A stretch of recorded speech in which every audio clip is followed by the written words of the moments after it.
Muy buenas tardes. Este es su programa Agricultura Andina.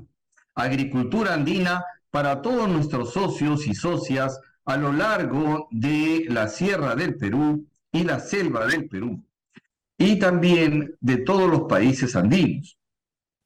Nuestro proyecto va por todos los lugares donde hay cordillera, y también decimos nosotros que para nosotros, la cordillera termina en Canadá, ¿no? Y desde Chile hasta Canadá, toda América para nosotros es una posibilidad de llevar nuestro proyecto, que es un proyecto para las familias andinas y que busca inicialmente, ¿no?, unirnos en esta espiritualidad que ahora estamos tomando conciencia cada vez más fuertemente, que hay una necesidad de hermanarnos y de sentir esta presencia de lo espiritual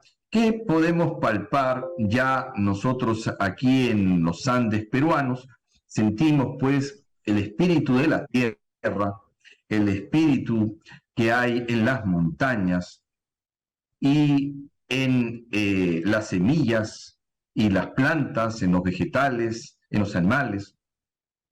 Y esta espiritualidad que estamos ya experimentando nos hace reflexionar y buscar en lo más profundo de nuestra historia, de nuestro pasado, ¿no?, las raíces de aquellos seres de luz que en algún momento iluminaron la espiritualidad andina.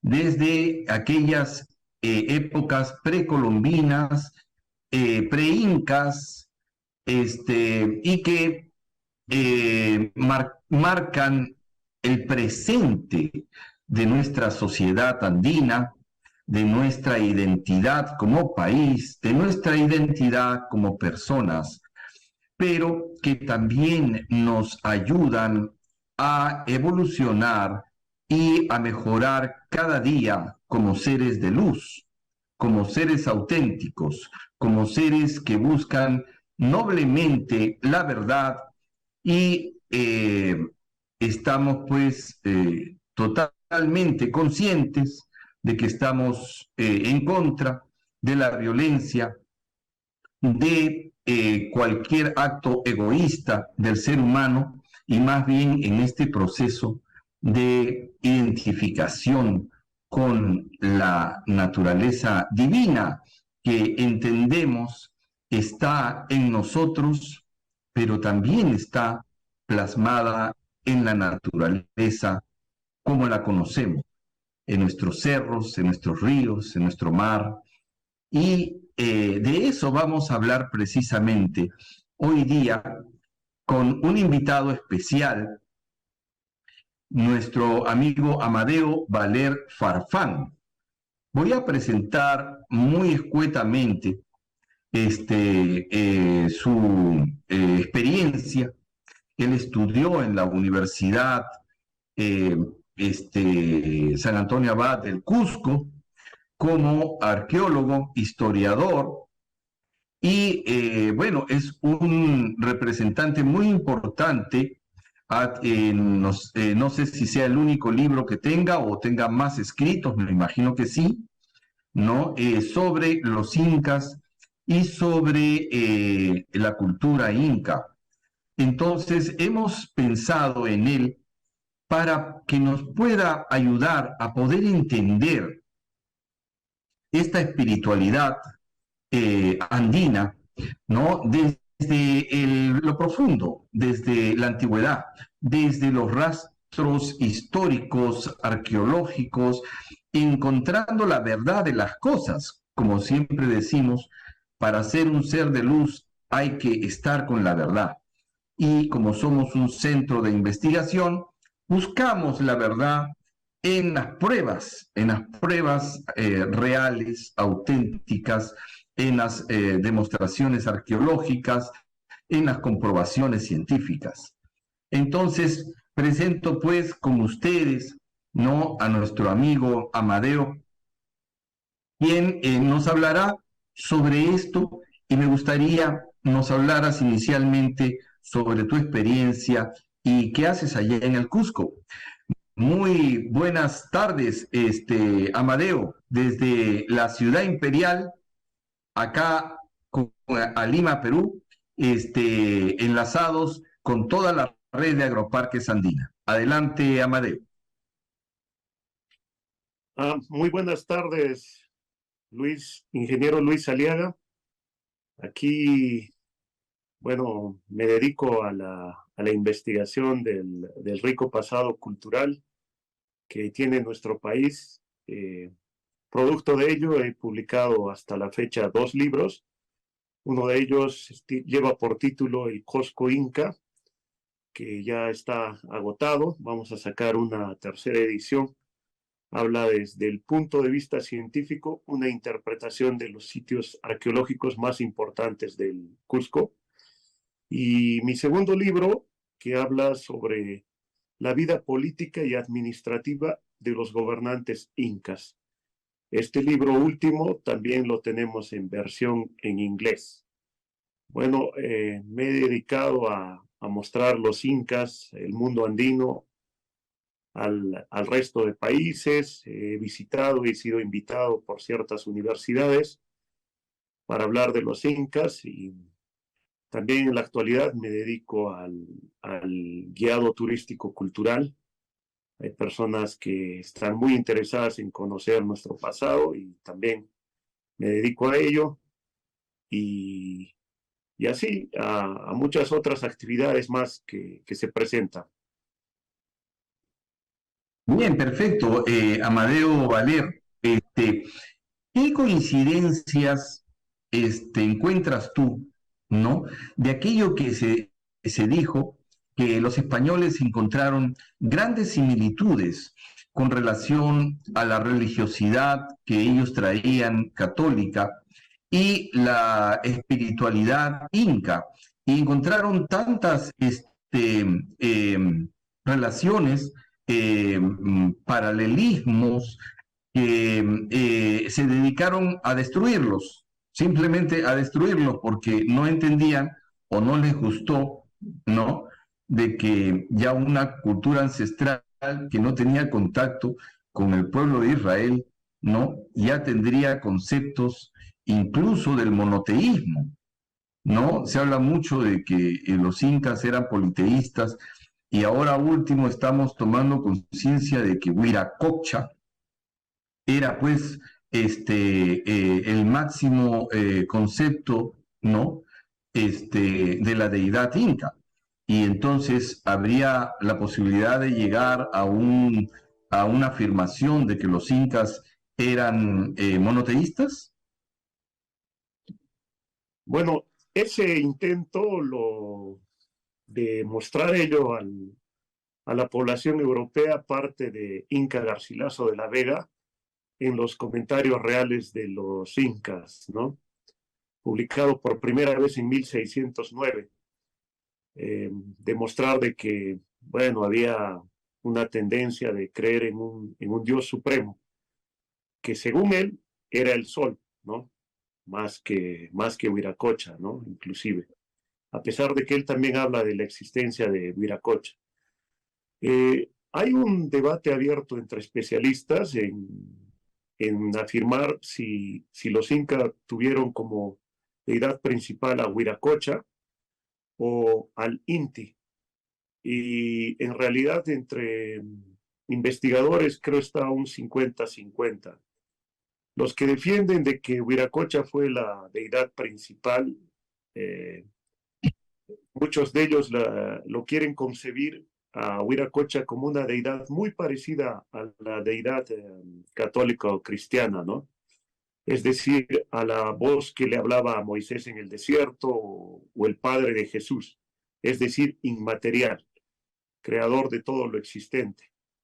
Pero hay otro bloque que está consciente, me sumo a ese bloque, de creer que la deidad principal, al menos antes del arribo de los castellanos, con certeza fue el sol. Y los argumentos que nosotros lo consideramos válidos es de que para referirse a la deidad principal, tendrían que la clase dominante tener ciertos apelativos. Las crónicas indican de que el gobernante inca tenía ciertos adjetivos calificativos, como Hatun, Zapan, y otro muy conocido era Inti Churin, que se traduciría como hijo del sol. Parece que está demostrado que el argumento para estar en el poder era que ellos descendían de Dios y ese Dios vendría a ser el sol. Aunque la historiadora María Rostorowski quiere arreglar esto un poco de manera salomónica, decir de que en ciertos momentos la deidad principal fue Huiracocha y la deidad suprema en otros tiempos de otros gobiernos era el sol, ¿no? Bueno, sea de uno u otro modo, estos, como el programa se llama Agricultura Andina, estas deidades estaban muy relacionadas a la fertilidad, a la fecundidad y a la producción agrícola, que era una de las actividades económicas más importantes. Entonces, entendían empíricamente que el sol ayudaba en este proceso de crecimiento de las plantas y que supo suplir la alimentación.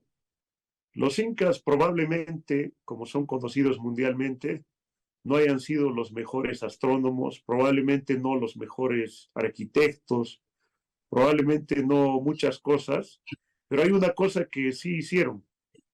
Solucionaron el problema del hambre. Entonces había superproducción y eso es loable de destacar. Me preguntaste qué relación habría entre el mundo católico, cristiano que trajeron los conquistadores respecto aquí. Yo creo que de manera inteligente, más bien, algunos clérigos católicos que llegaron con los castellanos y españoles, primordialmente jesuitas, quisieron adaptar ciertas cosas que existían aquí al pensamiento ideológico europeo. Por ejemplo, María Rostorowski tiene una cita interesante respecto a Santiago, que es el santo patrono de las Fuerzas Armadas Españolas. Ella indica de que hubo un intento de que cuando los indígenas se referían a Illapa, al rayo, entonces, en vez de decir de que sonó o apareció en el cielo Illapa, decir de que quien estaba galopando en los cielos era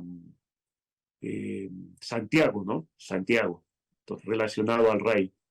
También hubo un intento, a mi entender, principalmente de los jesuitas, a relacionar, a hacer creer que Huiracocha era un dios inmaterial para que su evangelización y catolización sea más sencilla para ellos, ¿no? Buscar un parangón muy parecido.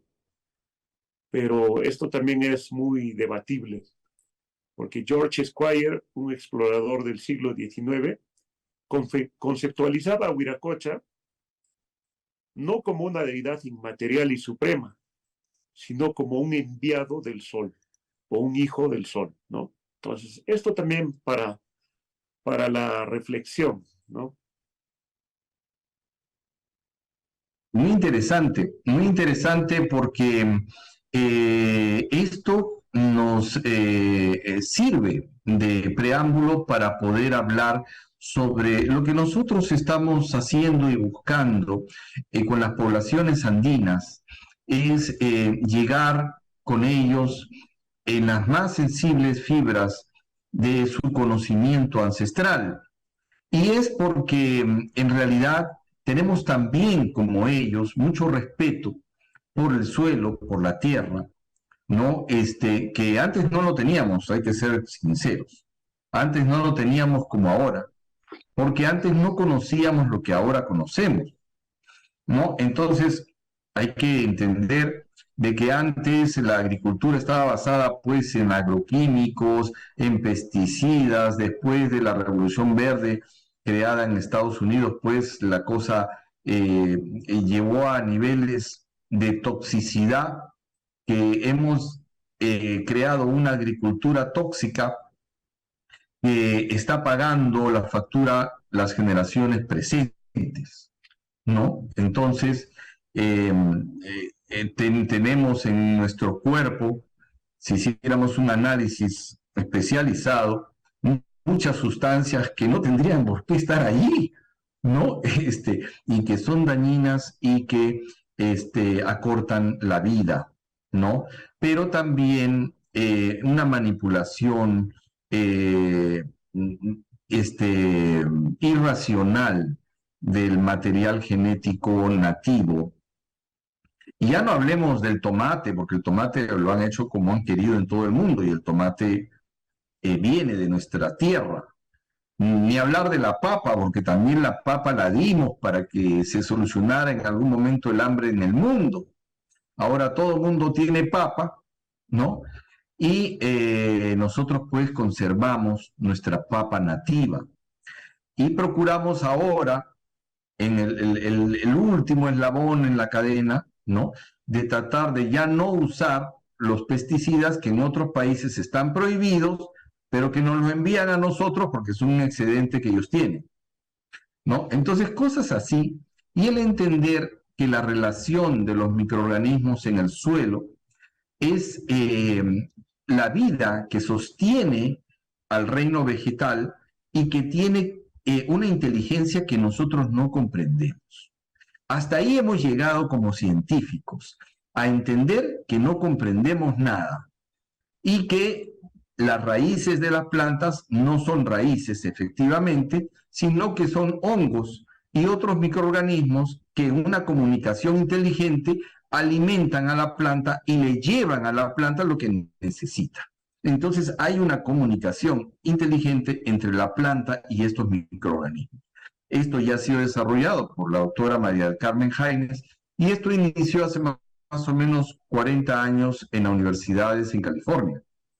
Entonces, algo que ya es científico y que ningún agrónomo tendría que desconocer, seguramente algunos agrónomos que me están escuchando se estarán cayendo de la silla, porque sí, recién lo escuchan, ¿no? Yo lo repito a cada rato, pero imagino que pues no llega a todos. Entonces, en el momento que va llegando, ¿no? Pues ya se estarán imaginando, y yo me imagino las caras que pondrán, ¿no? Porque a nosotros nos han engañado toda la vida diciendo pues que las plantas tienen raíces.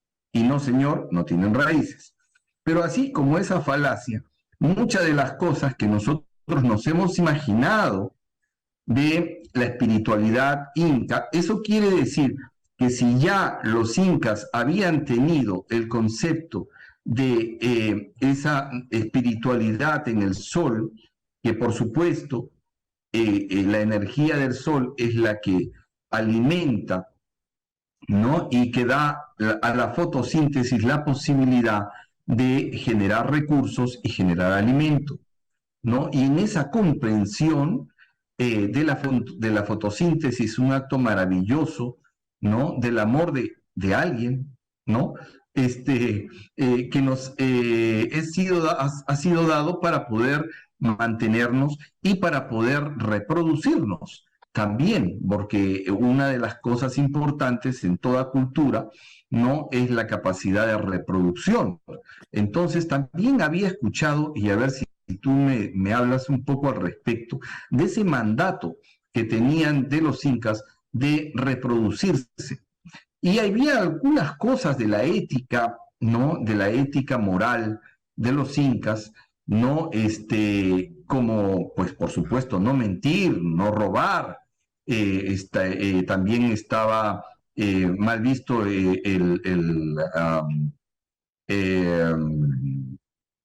este, actos negativos, pues, ¿no? Como engañar, falsear, ¿no?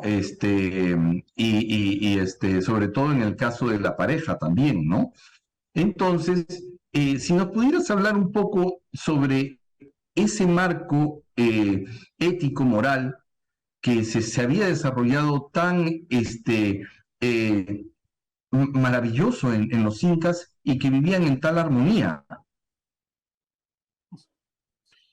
Bueno, al menos por un tiempo, ¿no? Porque de ahí se vino una guerra civil por el abuso y porque somos humanos y siempre vamos a tener aciertos y desaciertos. Eh, Quisiera dar una opinión personal respecto a qué pasó cuando vienen los españoles y se implanta en el aspecto ideológico el catolicismo. Miren, eh, hay un parangón que es interesante, que se puede encontrar en el libro El Capital de Karl Marx. Muchas veces en el Perú creemos que nos autodenominamos socialistas de izquierda, pero tal vez ni siquiera hemos leído El Capital de Karl Marx y hay posturas así vacías, ¿no? Además, por cultura general hay que leer de todo un poco. El Y haberlo leído no te hace comunista, pues no. fanático, exacto, exacto, es cultura general. Me recuerdo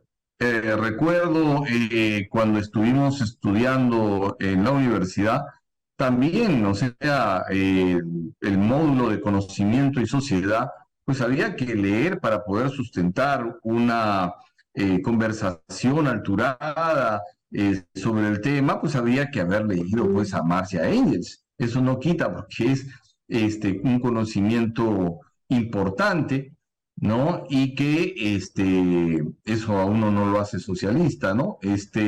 Pero cuéntanos, ¿cuál era el paralelismo que nos quieres mostrar, Amadeo? Allá, quiero dar una opinión personal que es parte de mi investigación. Creo que cuando llegan los conquistadores castellanos o españoles y traen a su vez el aspecto ideológico del catolicismo, ahí se rompe un poco el conocimiento científico que tenían los incas respecto a la agricultura. Y voy a argumentar lo siguiente con un parangón interesante. Miren, cuando si uno lee El Capital, hay una parte que habla de la agricultura y la religión en el antiguo Egipto, que se parece bastante a lo inca. Voy a pasar a leerlo para que sea de mejor comprensión. Marx, en este caso, cita a Cuvier en lo siguiente, respecto a Egipto. La necesidad de calcular los periodos de las alternativas del Nilo dio origen a la astronomía egipcia y con ella al predominio de la casta sacerdotal como árbitro de la agricultura. El solsticio es el punto del año en que comienza a subir de nivel el Nilo y que por lo tanto los egipcios tienen que observar con el mayor cuidado. Este punto crítico del año era el que tenían que precisar para ajustar a él sus faenas agrícolas. Tenían que buscar, pues, en el cielo forzosamente un signo visible que les indicase su retorno. ¿A dónde vendría el parangón? Este dato citado por Marx, quien a su vez cita a Cuvier, nos habla de que en el antiguo Egipto, o sea, el sacerdote principal, quien está haciendo religión, a su vez es el astrónomo oficial. Y por la observación de astros, está calculando el crecimiento del Nilo, o sea, es quien tiene el conocimiento científico. Y estas crecidas, como sabemos, cargaban al suelo de limo y por ende eran más fértiles para producir cebada, trigo, entre otros. Entonces, ¿por qué este parangón sirve para los incas? Porque en la época inca, el Huillajuma, el sacerdote principal que vivía en el Coricancha y otros templos importantes, que a su vez era familiar del gobernante inca, por lo general, era también el astrónomo oficial, viendo el movimiento aparente del sol en el horizonte desde un punto fijo y así hacer predicciones de cuándo sembrar, cuándo cosechar, cuándo va a haber heladas, cuándo se van a adelantar las lluvias. Entonces, ¿Por qué esto era un conocimiento científico? Está probado que las clases dominantes inca iban a centros de formación como el Yachaywasi, donde se aprendía agricultura, astronomía, interpretación de quipus, música, entre otras cosas. Entonces, este Willacuma, formado en un Yachaywasi, aplicaba ese conocimiento científico en beneficio de la sociedad, porque aparte de profesar religión, está haciendo astronomía que lo aplicaba a la agricultura práctica del área. Entonces, esto se rompe cuando llega el catolicismo, porque un sacerdote católico reemplaza al Willajuma, por decirlo así, en caso de la religión. Pero jamás se ha visto a un obispo que haga astronomía y quiera contribuir con la agricultura. Más bien, se beneficia de una agricultura ya producida para recibir ingresos. Entonces, esto es importante para mí citarlo, ¿no?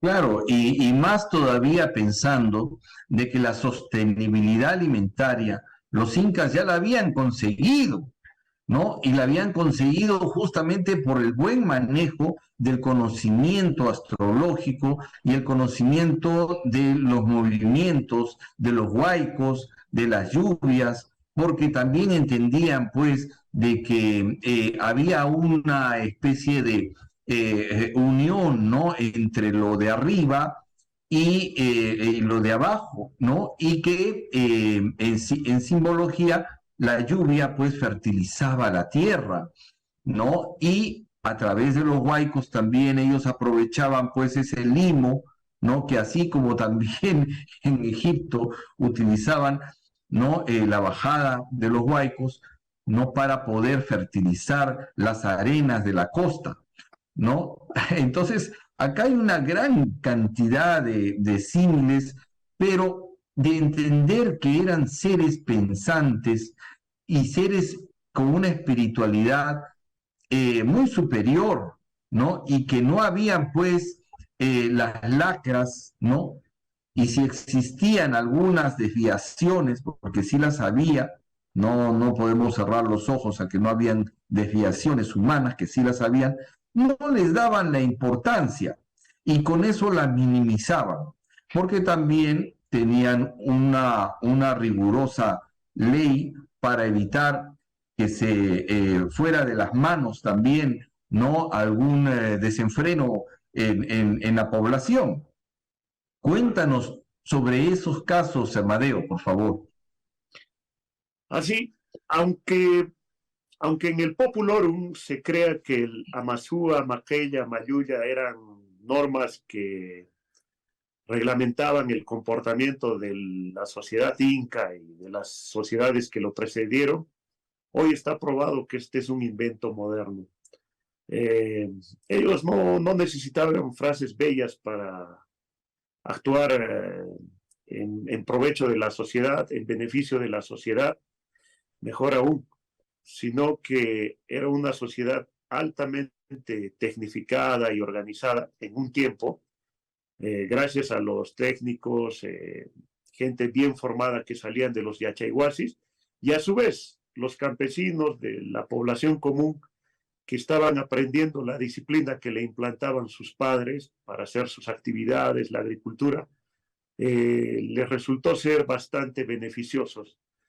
Inclusive, aparentemente no hubo ni cárceles, porque delito que se cometía, los juicios eran sumarios, de frente castigo, ¿no? Aunque Guamán Poma de Ayala en uno de sus dibujos nos da a entender algo que podría ser tomado como cárcel, pero no necesariamente. Él dice de que cuando alguien se dudaba de su inocencia o de su culpabilidad, se le encerraba en una cueva con una piedra, lleno de alimañas, ¿no? Insectos, víboras, tigres. Y si al día siguiente abrían y estaba aún con vida, era sinónimo de que el destino había actuado a su favor y era inocente, ¿no? Pero digamos, no había ni cárceles en el sentido como hoy se tiene. Entonces,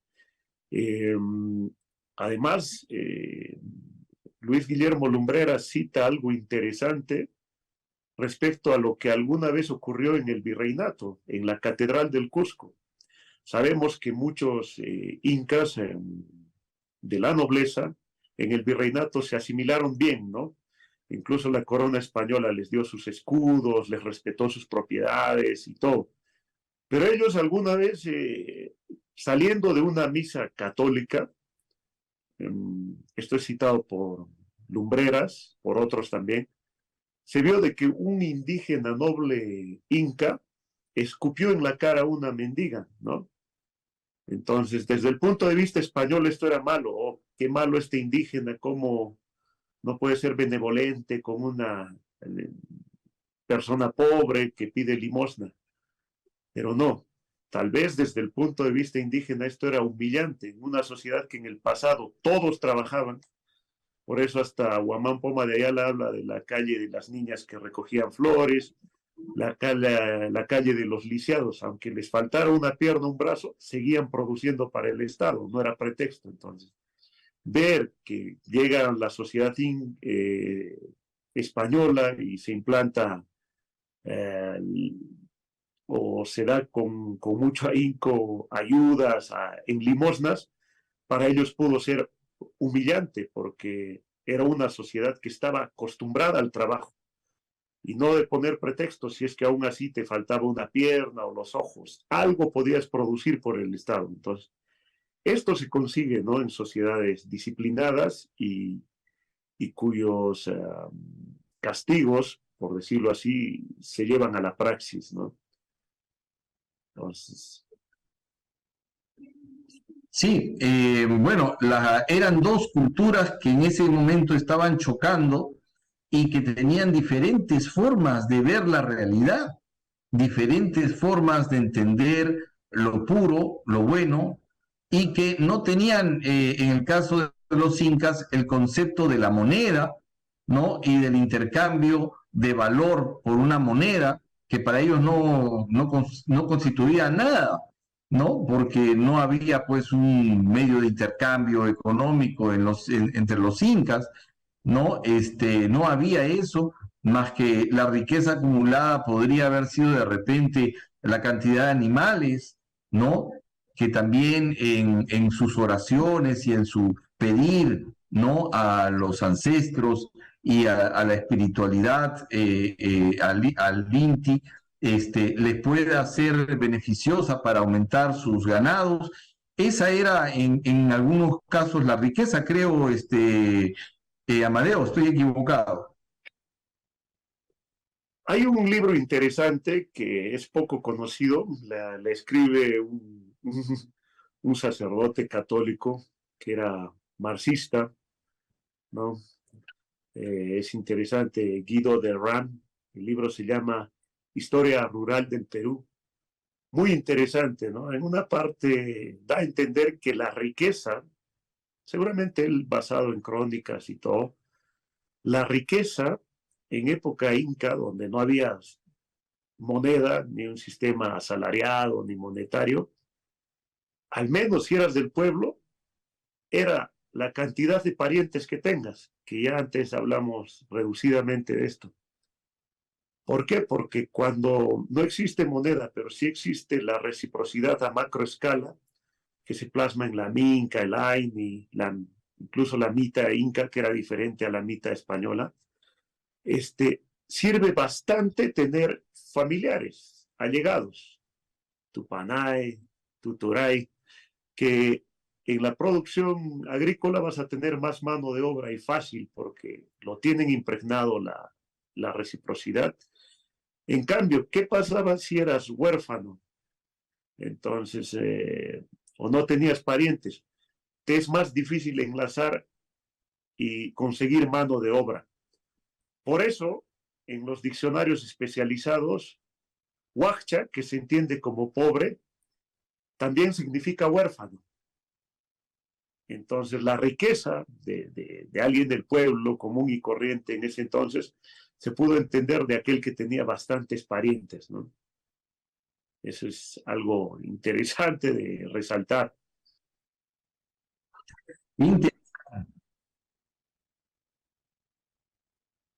Claro, por eso nosotros justamente en ese punto, fíjate que nos enriquece muchísimo porque lo que nosotros buscamos es unir a 2.2 millones de familias andinas. Y ahí la riqueza, ahí es donde nosotros creemos que está el poder de no solamente la mano de obra, sino es la unión de toda esa cantidad de personas con tecnología aplicada, entonces podemos hacer sostenible un proyecto sustentable en el tiempo, con todo el conocimiento que ya tenemos, que ya es bastante el conocimiento que tenemos en la agricultura moderna. No estoy hablando del sistema de riego por aspersión, goteo, eso que llaman agricultura moderna, que me muero de risa. Eso no es la modernidad.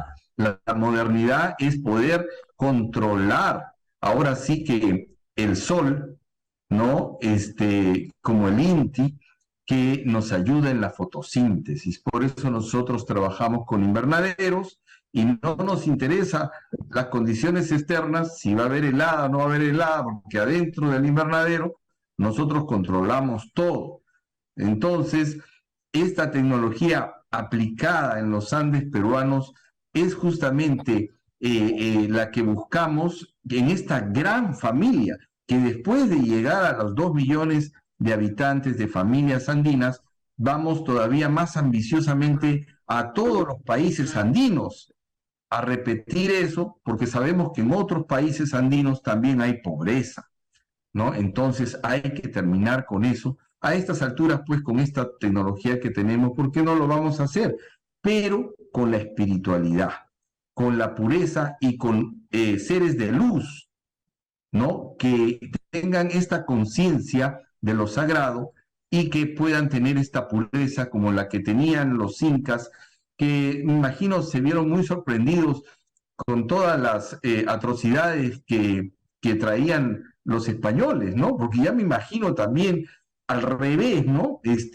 El poder entender lo aberrante que podría ser el comportamiento de los españoles comparado con la inocencia de los incas y la pureza en contacto con la naturaleza, que no había nada normal ahí, ¿no? Aunque, claro, siempre habían sus excepciones, creo, por ahí han encontrado algunas cosas, Amadeo. Sí, efectivamente, debió ser muy, muy chocante para ambos, ¿no? Desde sus puntos de vista. Eh, Hay que tener en cuenta que, bueno, no me recuerdo exactamente el nombre, estaba leyendo un libro, una publicación de la Comcitec, que recoge los artículos de distintos especialistas en agricultura, y uno de ellos decía, no en la actualidad, pero decía en los años 60, 70, de que la mejor modernización en agricultura en los Andes sería volver a la época inca, ¿no? Porque en muchos aspectos era mejor. Eh, Hoy en día, bueno, por la ley del patrimonio, entre otras cosas, podemos ver tremendas terrazas agrícolas abandonadas, ¿no? Si solo se reutilizaría estas terrazas que fueron construidas por sociedades del pasado, la productividad al menos se incrementaría al 100%, sin dudas. Entonces, ¿y por qué no proyectar y hacer más este sistema agrícola efectivo que solucionó el problema del hambre, ¿no? En una sociedad que ya en época de apogeo manejaba al menos 10 millones de habitantes. Entonces, porque los técnicos entraban a tallar, el conocimiento astronómico entraba a tallar, y esa pasión casi inconsciente que todos tenían al trabajo, ¿no? Entonces, es interesante ver que hasta hace algunos años en el Valle Sagrado, en el Cusco, por ejemplo, en vez del uso de pesticidas para controlar los gusanos y todo, se propiciaba, como en época inca, la proliferación de jampatus, batracios, sapos. Estos se comían los gusanos que atacan al maíz, entonces así controlaban una plaga, ¿no? De manera inteligente. Entonces, Esto nos puede ayudar bastante, ¿no? En la actualidad. En muchos aspectos sí podemos ser. Otras sociedades más bien tomaron este conocimiento y mejoraron. Hay pruebas de que científicos chinos llegaron al Perú y no eran militares, eran espías científicos y se involucraron en proyectos arqueológicos de terrazas. No solo lo copiaron, sino que lo mejoraron porque la tecnología actual te lo permite. Y hoy tienen provincias como la de Tachay, que es una provincia agrícola con terrazas así en las montañas, un éxito en la producción agrícola de arroz, por ejemplo. Entonces, no sería tan malo mirar al pasado, ver el éxito que se tuvo e incluso mejorar las falencias, ¿no? No solo verlo como un pasado glorioso que ya fue, sino que puede revivir y puede estar vivo, ¿no? Y algo interesante que no hemos aprendido la lección es por qué, digamos, no sé si usted conoce Cusco o Machu Picchu. En Machu Picchu, la ciudadela está construida encima de una montaña rocosa con abundante agua, pero la población actual, que supuestamente tiene más tecnología y hoy mejor educación, vive en el Valle Bajo, al lado del río, donde cada vez que hay época de lluvias, el río crece de nivel, destruye construcciones, hay deslizamientos, causa la muerte de ciertas personas. Entonces, en el pasado ellos entendieron que era mejor poblar en la parte alta rocosa para evitar estos desastres y en todo caso aprovechar las áreas bajas para, para cultivar, ¿no? Como se podía. Y si era necesario emplear, se le ganaba espacio a las montañas. Creo que también ya es momento de no solo poner límites al crecimiento urbano desordenado, porque hay un ejemplo para Lima, ¿no? Gran parte de la Molina, Surco, incluso residencial, eran tierras riquísimas para la agricultura y en vez de preservarlas, se urbanizaron. ¿Por qué no se entiende ese conocimiento inca de que se aprovechaba áreas estériles? Si no había agua, entraba a tallar la ingeniería, llevando agua desde otras distancias, pero los mejores suelos eran para la agricultura. Y ese era el éxito, la riqueza que los caracterizaba. Sí, perfecto. En efecto, nuestro proyecto ya lo contempla. Nosotros tenemos una tecnología adaptada en invernadero que tiene dimensiones no muy grandes y lo buscamos porque no es fácil encontrar una zona plana en la sierra. Entonces nos hemos reducido a 20 metros de largo por 7 metros de ancho en un invernadero que tiene mucha tecnología, en realidad es totalmente inteligente, automático. Entonces, nosotros queremos poner justamente estos invernaderos al costadito, ¿no? De una casa, no sé si llamarle casa o choza o a vivienda precaria, ¿no? De algún agricultor en la sierra del Perú y al cual le vamos a llevar energía eléctrica, agua estandarizada y todo estandarizado. Y es como ponerle un Rolls Royce al costado de la casa. Pero primero vamos a enseñarle a manejar, porque si no enseñamos a manejar, pues también se puede estrellar en la primera esquina, ¿no? Entonces, tenemos toda la tecnología y sabemos cómo emplearla, esta tecnología, ¿no? Que no solamente puede aumentar la producción una vez más, ¿no? O sea, 100% más, ¿no? Sino que podemos producirla 5, 10, 15, hasta más de 20 veces lo que se produce en campo abierto. O sea, la tecnología ya la tenemos. Entonces, eso es lo que buscamos y sobre todo estandarizado, porque sabemos pues de los grandes problemas de la minería en el Perú, de los metales pesados, y entonces tenemos que librarnos con una buena calidad de agua y ahí vamos a poder hacer a través de nuestros laboratorios los análisis de agua de los puquiales para filtrar y arreglar el agua de los minerales que en exceso puedan tener o los metales pesados que puedan tener porque hay una minería cerca, para poder estandarizar un producto a nivel nacional. Todas esas cosas ya las tenemos. O sea, si es necesario utilizar los andenes, también hemos pensado en poner los invernaderos encima de los andenes, que también es posible. Pero de preferencia vamos a tratar de irnos cerca de la casa del agricultor. Ahí al costadito, ahí nos vamos a poner. No necesita una chacra de 50 hectáreas, no necesita. No necesita de 10 hectáreas ni de, bueno, hay otra medida, ¿no? No son hectáreas, en la sierra no se usan la medida de hectáreas. Entonces, son medidas mucho más pequeñas, son creo que un cuarto de hectárea, una cosa así, ¿no? El nombrecito no me viene, El pero topo.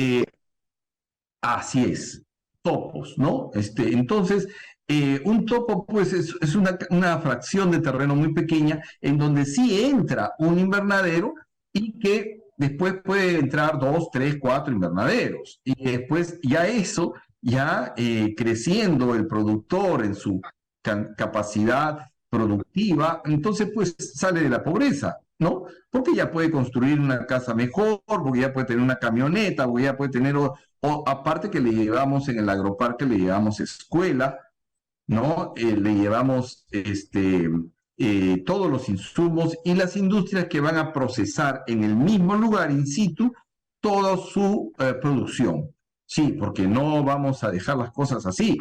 El agroparque es un clúster de empresas, es un concepto para producir y elaborar productos de alto valor en el mismo lugar, para no movernos de ahí, ¿no? Y llevándoles energía eléctrica, como decía yo, y también agua de buena calidad. Esto que ya es un sueño, que pensamos poner 11 agroparques a lo largo desde Tacna hasta Piura, ¿no? Porque Moquegua no tiene mucha sierra, así que no nos metemos a Moquegua, pero hasta Piura sí, en la sierra de Piura, frontera ya con el Ecuador, vamos a llegar con estos agroparques, ¿no? Y con esta tecnología. Pero no queremos dejar de lado, ¿no? El rescate de toda esta espiritualidad andina, porque nos es importante relacionar al ser humano con la naturaleza, con el equilibrio que debe haber, ahora sabiendo que en el respeto a la Pachamama, en el respeto a la semilla, al agua, a la lluvia y a los ancestros, en ese respeto profundo en el cual coincidimos, totalmente coincidimos, entonces vamos a armar una sociedad mejor, ¿no? Y que esto es lo que buscaríamos inicialmente, ¿no? Y gracias pues a tus conocimientos, Amadeo, nos vamos acercando a través de la historia a todo este conocimiento que, por ejemplo, en el caso de hablar del ser de Heidegger, en quechua creo que hay un término que se asemeja mucho a eso y con muchos cientos de años de adelanto. Antes que Heidegger hubiese pensado algo sobre eso, incluso algo sobre la relatividad que Einstein posteriormente había pensado, pero que ya en el quechua había un concepto. Ah, claro que sí. Y había un pleno dominio, al menos de las castas dominantes, de lo que hoy se conoce como filosofía. Si me permites, puedo hacer Por favor. una cita que la hice también en uno de mis libros, en mi segundo libro, respecto a Huayna Cápac. Bueno, Garcilaso cita algo interesante de Huayna Cápac, ¿no? Es interesante que él, cierto día, Huayna Cápac, miraba al sol directamente, ¿no? Y uno de los Willajumas, sacerdotes incas, le preguntaron este, eh, por qué hacía ese acto que era mal ejemplo para la población. Entonces, eh, pero un poco razonando, Huayna Cápac le dijo de que si el sol era la deidad principal, ¿por qué todos los días cumplía un ciclo? ¿No? Filosofando. Y él dijo que si fuera una deidad superior, al menos a veces se detendría por gusto. Bueno, él no da a entender que ese superior era Huiracocha, pero lo pensó. Nos dijo, debe haber algo. Entonces, ahí se demuestra de que al menos él está teniendo un pensamiento dialéctico, filosófico y científico, ¿no? Exactamente, exactamente, porque había un pensamiento razonado sobre los fenómenos que estaban alrededor, ¿no? Y eso es importante porque ya ese es un análisis razonado, ¿no? De los hechos concretos, ¿no? Y llevado a la espiritualidad tiene otra connotación, ¿no? Otra connotación, ¿no? También pensar de que en la deidad, en la espiritualidad, en el ser de todo lo creado, ¿no? Como ya me dirás cómo lo dicen en quechua, ¿no? Este, también hay un principio y hay un fin, ¿no? Y hay una evolución, porque no es estático, es sumamente dinámico. Entonces, ¿qué nos podrías decir de eso, Amadeo? Sí, pues en esta cita que les hice se muestra el pensamiento, el razonamiento, que, que nos lleva a entender de que en cualquier sociedad el éxito, la prosperidad lo va a enmarcar la educación. Porque este conocimiento que tuvo Pachacuti, que tuvo Tupac Inca Yupanqui, que lo tuvo Huayna Cápac, al menos estos tres, no salió del aire, ¿no? Salió de un Yachayhuasi. Entonces, en el Perú de hoy también deberíamos propiciar esto, que se desarrolle la educación. No una educación parcial, sino globalizante, totalizante, ¿no? A veces un gobierno de turno cree que construir escuelas ya es crear desarrollo, ¿no? Sobre que es todo un sistema. Muchas veces hasta los maestros no están bien preparados, ellos mismos no han recibido una educación de calidad, entonces imagínense el producto, ¿no? Aunque no lo tenían como frases, pero sí lo tenían impregnado tres y más palabras hermosas, ¿no? Que era Yachay, Munay, Yankay, ¿no? Trabaja, ama la naturaleza y también el Yachay enseña y aprende a su vez, ¿no? De la experiencia y de todo. Muy interesante porque lo que dices tiene mucha certeza. En realidad, cuando yo estudié en la universidad, mi universidad tenía un eslogan. Ese eslogan decía, casa abierta al tiempo. Casa abierta al tiempo porque en realidad el conocimiento es una casa abierta al tiempo. No es necesario, decíamos nosotros, estudiar en un salón, en una aula, en una construcción en realidad.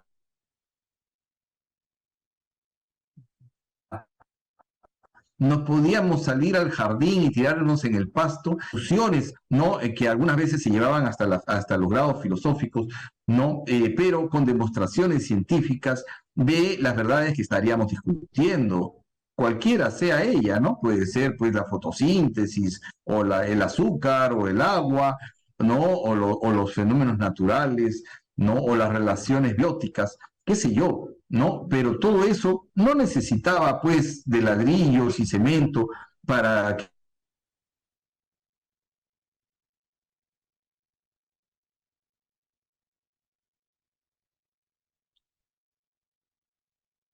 seguramente tenemos otros invitados también con otra espiritualidad que estamos buscando acercarnos también. Y yo creo que sería muy enriquecedor. Tenemos allá en el Cusco a nuestro amigo Taquiruna, que es Roberto, una persona muy especial para nosotros, muy querido, que él está en contacto allí con todo el espíritu de la tierra y el espíritu de los cerros, ¿no? Y que es un colaborador muy grande para nosotros, trabaja con hongos medicinales allá en el Cusco, en Arín, así que de repente vamos a tener en algún momento también un contacto con él para poder intercambiar estas experiencias de él, de lo que está viviendo en la espiritualidad, en sus ritos, en sus oraciones, en sus pedidos, ¿no? En su acercamiento con la coca, y que todo esto va englobando una verdad de seres de luz. Muy agradecido, pues, Amadeo, y yo creo que ahí vamos a cerrar el programa si no tienes algo más que agregar. Adelante. No, ingeniero, más que todo agradecerle por esta oportunidad y demostrar de que también inconscientemente la sociedad inca manejó una ecología interesante, un pensamiento ecológico, porque la deidad, que era la montaña, la laguna, la Pachamama, el sol, que son cosas naturales, eran deidades y que se merecían respeto y cuidado. Entonces, alguna vez un expresidente del Perú se burló del conocimiento de un campesino por decir de que la mina no podía entrar porque era su montaña, era su apu, su deidad, y recibió burlas injustificadas, ¿no? Al contrario, aquellos que respetan la naturaleza y la aprovechan racionalmente son personas de luz, como dices, y de bien. Muchas gracias. Pues muchas gracias también, Amadeo.